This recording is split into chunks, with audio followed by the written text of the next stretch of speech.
Yon, good morning po muli. Magandang araw sa lahat po nating po mga taga-subaybay. Nasa Cavite area pa rin po tayo. Ang oras po natin ay 10:55 na ng umaga. Gagaya po ng inyong nakikita, nandito po tayo sa Arnaldo Highway. Ito po yung barangay Pascam-2.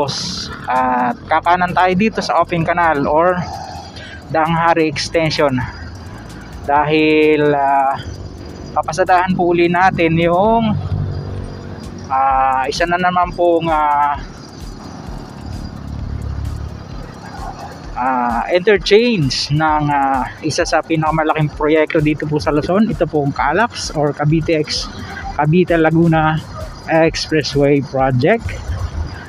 At ito na nga po yung ating magiging monthly update. Pero bago po yan ay dinaanan po natin yung alignment nya, no? Ayan, katulad ng inyong nakikita. Diyan po yan sa may Mayor's Drive. At kung inyo pong makikita or mapapansin, mayroon na po siyang pier heads, yung mga poste niya, no? Yan. Tatawid po kasi yan dyan sa may Mayor's Drive. Magkakaroon siya ng overpass bridge, no? Then after that ay diniretso po natin yung Arnaldo Highway at sinilip din po natin sa atin pong munting drone. Yun pong alignment niya natatabid naman dito sa Arnaldo Highway. Yan pong inyong nakikita na yan.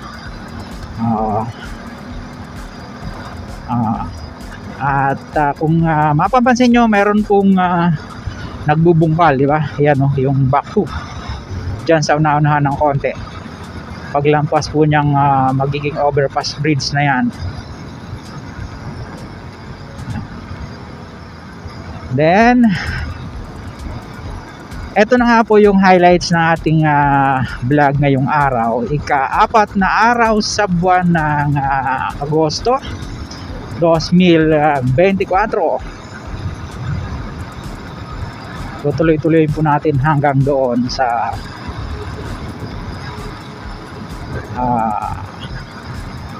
interchange nga po nitong open canal, o ito po yung magiging subsection 2 kung hindi po ako nagkakamali, no? Ito na yung River Park entry.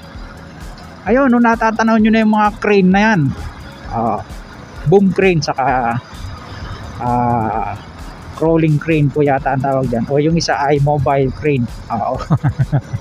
Although pareha silang crane, magkaiba sila ng gamit, no? Yung isa ay medyo kahit mabibigat ay kaya niyang ibuhat. Yan. Yung isa naman humahaba yan, yung isang boom, yung boom crane na yan. Yan.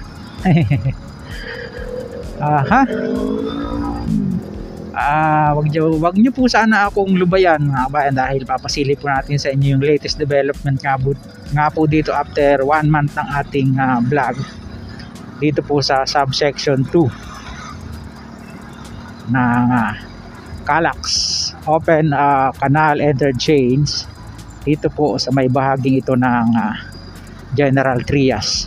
At ito po halos boundary na ito ng papunta ng Imos, no? Paglampas ang Shell Station, dito raw po yung magiging entry exit nya dito sa bahaging ito. Yun na, yun pala siya. Di bale, tingnan, silipin po natin sa itaas memya, kasi may nakikita na tayo mga pier heads na rin yung mga poster rito, no? Pwede na rin yung lagyan ng mga girders. Papasok na po tayo ng lungsod ng Imos. Ayan, ito yun. Manatili pong nakasubaybay, mga kabayan.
Yun, nakuha na po natin siya ng aerial shot dito sa area. Nakita nyo naman, napakahaba na banda rito.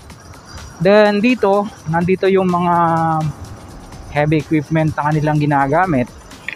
Dahil kagaya nga po ng nabanggit ko sa inyo kanina, may mga pier heads na yung mga poste rito, ano.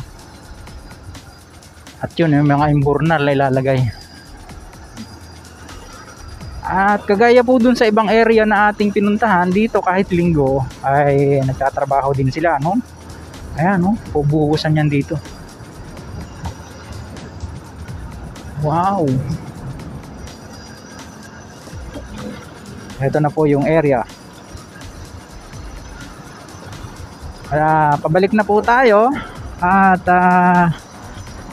yan po yung ating so far na maibabahagi sa inyo ngayong araw, after nga po nung maibahagi din natin sa inyo yung sa kabila, yung subsection 3 diyan naman po sa Governor side. Sa mga ngayon lang napag-uwi sa ating munting channel, please don't forget to like and subscribe sa ating pong munting channel. Malaking tulong po yan. At pakipindot po ang notification bell para lagi po kayong updated anytime na mag-upload po tayo ng video. Ito pong muli si Kabayang Alex, lagi nagpapaalala. Mag-ingat po tayo, lagi tayong manalangin, magpasalamat sa Diyos. See you po on my next vlog, God willing. Hasta bye bye.